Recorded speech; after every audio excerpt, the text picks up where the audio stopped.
Bourbon. You drink bourbon while you work out? Gin makes me sweat.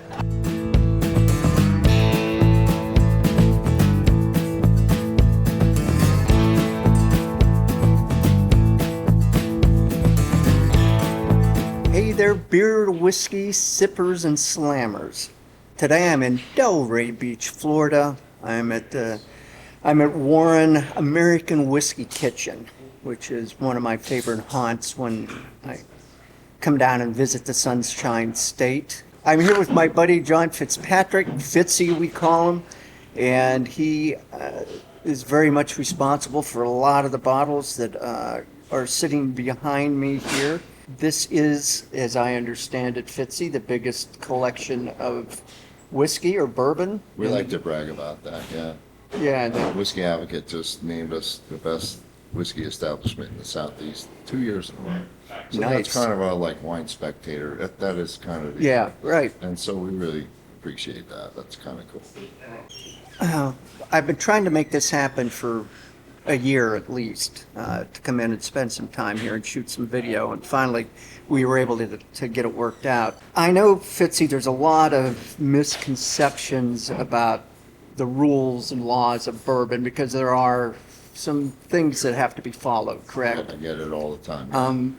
Is one of those things that has to be made in Kentucky? A lot of people think that's the case. Man, here's the thing. 90+% of your bourbon production still comes out of Kentucky. There is no doubt it's the best. It's the Mecca. That's most American, where it started.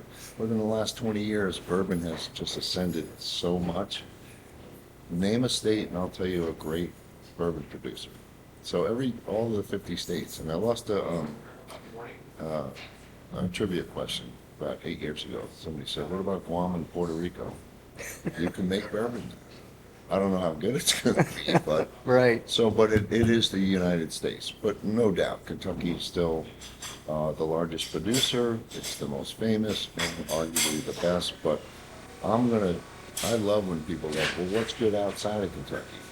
Man, there is so much great bourbon Right. made outside of there. Well, you've assembled, I It think. was hard because I could have brought more, but we had to keep it down to just a few. Right. And I'd love to tell you about them. Well, fire away. What are the states that are represented here? What are you All looking right, at? so outside of Kentucky, first of all, Tennessee is number 2. And I'm not even going to get into the Tennessee versus Kentucky rivalry. People are like, is Tennessee whiskey, is Jack Daniels, George Dickel, are they bourbon? Absolutely. So I don't care what anybody tells you. They check off every box from the Bourbon Act passed by Congress in 1964. But they're very much, we're Tennessee, and we do a charcoal maple filter, the Lincoln County process, and that makes us better. But it's kind of funny because as bourbon has blown up, they're all going, yeah, we're bourbon. Right, yeah, So I yeah. thought that's fun. But Tennessee's number 2. Texas has emerged as number 3. Garrison Brothers, whole bunch of great distillers down there. But if you taste Texas bourbon, it checks off every box to be a bourbon, but it's different. So you got to be ready for that. So I'm going to give you some 4 outliers outside of Kentucky that I think Okay. are awesome. First off, Driftless Glen. This is from Baraboo Valley, Wisconsin. Now, I was born in Milwaukee, so I might be Wisconsin. I might be a little biased. But this stuff, the first time Brian, one of the partners here, and I tasted it, we're like, wow, that hits every mark a bourbon's supposed to hit. And in Baraboo Valley, don't ask me the physics of it, but there was a tectonic shift, and there's a bunch of limestone water. Really? Now, if you know anything about Kentucky, distillers will brag that all our rivers, lakes, creeks, they all sit on limestone. And that's what makes Kentucky bourbon, one of the things that makes Kentucky bourbon so good is that limestone filters the water, Sure. Gets the iron out, adds minerals, and that's what makes it so good. Well, there's a little freak limestone deposit in Wisconsin, and 2 guys were hanging out going, hey, this would be a great place to build a distillery. And so they did. And 5 years ago, we tasted this, and we loved it so much, we called them up and said, hey, we want to come up, we're foreign, we want to come up and buy a barrel from you guys. And they're like, what? Like a barrel? They're like, We don't sell barrels. Well, fast forward 5 years, people are having the same reaction we are. It's just beautiful bourbon. And they have a restaurant, they do barrels now, and they're doing a single barrel, they're doing a rye. It's nice to see this great whiskey producer actually taking off and doing so well. Man, all right, so this guy, Iron Smoke. So I went to college at SUNY Oswego, which is upstate New York on Lake Ontario. So I know all about lake effect snow and snow squalls. Down the road in Rochester, Iron Smoke. This is a wonderful distillery. They do all their own stuff. They don't source anything.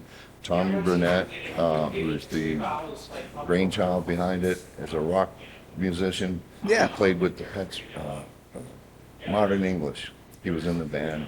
Anyway, so he decided to open a distillery, and what he does is malt the rye and the barley over apple smoke. Just a hint, not like overwhelming, but just a whisper. And he wanted to separate his whiskey and make it taste a little different. And man, let me tell you something. This stuff is just so easy. It's 80 proof. It's so easy to go down. If somebody takes a sip of this, Russ, and is like, I'm like, let's get you a margarita or a Chardonnay, because I can't help you, because this is so nice. So Tommy Burnett's doing some great things up there, and we love the Iron Smoke. And now they do a casket strength, they do a bottle and bond, they do a bunch of cordials. But man, they're doing some great things. This summer they're doing Hoochie. They've got all kinds of famous bands playing, so they're connecting rock and roll Yeah, and whiskey, fun. which is kind of a great combo. Yep. So, All right, 2 down, 2 to go. ready for this? Traverse City. Oh boy, you ready? Yeah. Get your seatbelt on. So this was kind of a wild card, man. This came out of nowhere. We at Warren. We always look for the best whiskey. We spend 3 or 4 trips a year going to Kentucky, tasting through barrels, trying to find the best whiskey. I tell people it's a tough job. We have to taste whiskey sometimes for 4 or 5 straight days. Wow, but you do get weekends off, right? No, we do it for the people. But so we weren't really looking for our new barrel, but then these guys came, and this is Michigan. Traverse City is Michigan. And Not the first state that pops to mind when you're talking when bourbon. you think of bourbon, you think of Michigan, right? No. But let me tell you something. This is a barrel-proof rye, and for a bunch of guys that drink whiskey all the time and assess it, and try to keep objective and not. We all kind of were like, huh, wow, that's really good. So this is 121.8 proof rye. So rye, of course, is a sharp, spicy grain. And then throw on top of that the barrel strength. It's like I said, buckle your seatbelt. Yeah. But once you get past that initial heat or hug, my goodness, the flavors here are just, we were like so impressed with these guys. And so impressed that the partners were like, let's buy a barrel. And we buy a barrel, that's a 52-gallon barrel. That's a commitment. That barrel will yield us about $190 to $210. And so they all proudly say, damn good hospitality. This is ours. So you may have had this or that, you've not had this. We're telling you, this is good juice. Cool. And last but not least, Not least at all. Ready for this? So it's time for you to face this. the hard truth. Yeah, the hard truth, man.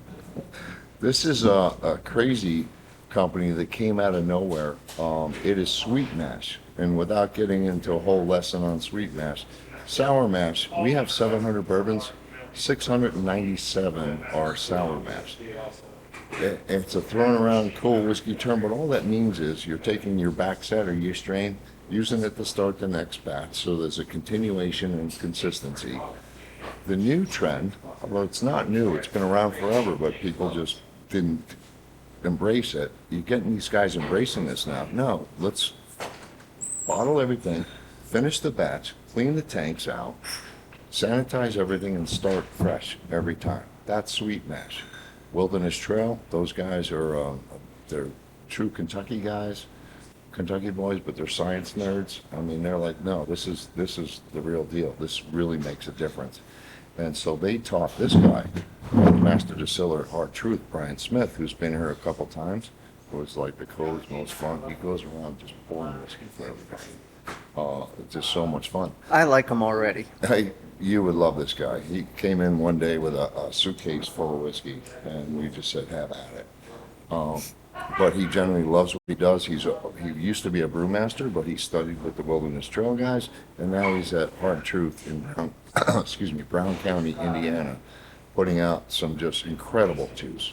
And so we liked it so much, we spent a day with him, and by the end of the day, Jeff and Brian, two of our partners, got on their laptop and booked a trip to Indiana to go buy barrels, because we were like, wow, man, in a sea of so many whiskeys, this one really stood out. Yeah. And so this is Hard Truth. This is our weeded bourbon. And so with sweet mash, what's the point? Why are you going through all that trouble? The point is, it's more grain forward, so you taste more of the grain. It is more intense sweetness. And then they will argue, and we agree, the finish. Like, you can be done chewing, get up, go to the men's room, come back, make a phone call, come back to your seat here at the beautiful warm bar and be like, Still there. Still hanging there. on. Wow. So, Brown County, Indiana, Rochester, New York, Traverse City, Michigan, and good old Baraboo Valley, Wisconsin. There's 4 of my favorite outside of Kentucky bourbons. And I'll encourage everybody to come in and try, and I'll tell you more about it. And there you have it. So, Fitzy, thanks for spending some time with us. Man, I'm glad we finally got into this. Yeah, this has been fun. And we'll see you next time.